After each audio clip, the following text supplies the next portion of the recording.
السلام عليكم كل حبايبي ومتابعين قناتكم ليلي. النهارده هنعمل مع بعض وصفة جميلة جدا جدا ومش مكلفة خالص واقتصادية. الوصفة اللي هنعملها فطاير مقلية في الطاسة، او في ناس بتسميه زي الرقاق كده مقلي في الزيت. عايزين نشوف بقى الطريقة دي عملناه ازاي. تابعوني لاخر الفيديو علشان تعرفوا احنا عملناه ازاي، وما تنسوش تعملوا لايك وتشتركوا في القناة وتفعلوا الجرس علشان يوصلكم كل جديد. وعاوزه اقول لكم بكيلو دقيق بس عملت كل الكميه دي بكيلو دقيق بس، يعني هيكفيكي. والفطائر دي تنفع فطار وغدا وعشاء. يلا بقى نشوف احنا عملناها ازاي. اوعوا تنسوا اللايك. هنبدا بسم الله الرحمن الرحيم. اول حاجه عندي انا هنا مش محتاجه اي حاجه غير كيلو دقيق وكيس خميره فوريه ورشه الملح الصغيره دي. هو ده كل اللي بحتاجه ومش محتاجه حاجه تاني. ببدأ حطيت رشة الملح الأول، وبعد كده هنزل كيس الخميرة كله وهقلبها كويس علشان اخلطها مع دي. بعد كده هنزل بالمية. انا الفطاير دي بتتعجن بالمية بس، مش محتاجة لبن ولا اي حاجة. هبدأ بقى انزل واحدة واحدة بالمية، والمية تكون دافية ما تكونش ساقعة، يعني علشان تحاول ايه تخلي العجينة بتاعتي تخمر بسرعة. بعد ما حطيت المية كده ابدأ اعجنها لغاية اما تبقى عجينة معايا. مش عايزاها لا تبقى لينة ولا متماسكة، تبقى متوسطة وما تلزقش برضو في ايديكي، تبقى بالشكل ده. وطبعا كمية المية مش محددة، يعني حسب ما تشوفي العجينة هتلم معاكي. في دقيق بيحتاج مية كتير ودقيق لا. يعني بصوا لما بقت بالشكل دوت انا ما حطيتش عليها مية تاني، اهي بالشكل ده.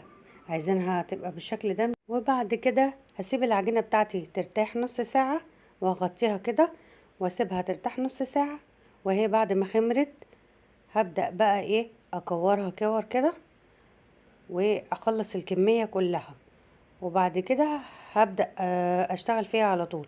اللي لسه متابعني في الفيديو لغاية دلوقتي ما تنسوش تعملوا لايك للفيديو وتشتركوا في القناة وتفعلوا الجرس علشان يوصلكم كل جديد مني. بصوا بقى هعملها بالحجم ده، الحجم ده مناسب جدا جدا.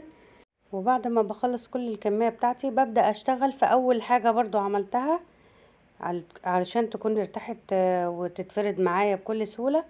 هبدأ بقى احط نقطة زيت مش كتير، وابدأ افرد الفطيرة بتاعتي بالشكل ده.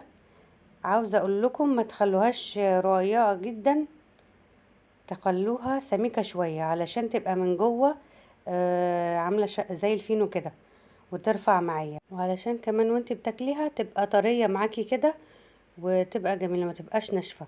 كل ما بتفرديها زيادة كل ما بتبقى ايه ناشفة معاكي. السمك ده جميل جدا. وكمان الخميرة اللي احنا حاطينها جوه العجينة بتخليها ترفع معايا وبتخليها برضو طعمها جميل وريحتها جميلة.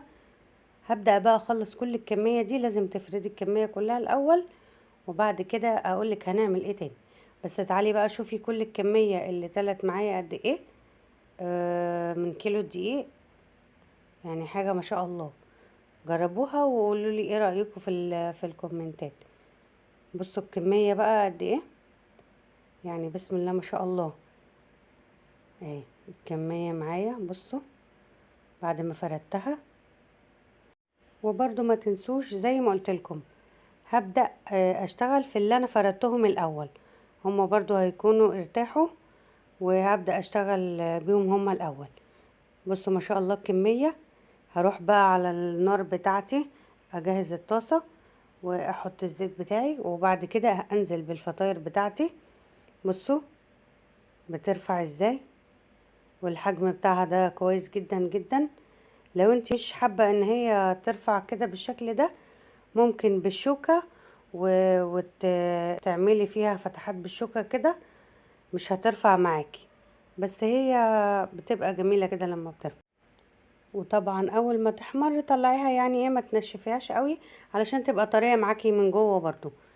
وما شاء الله ما اقولكيش بقى ريحتها وطعمها حاجة فوق الخيال.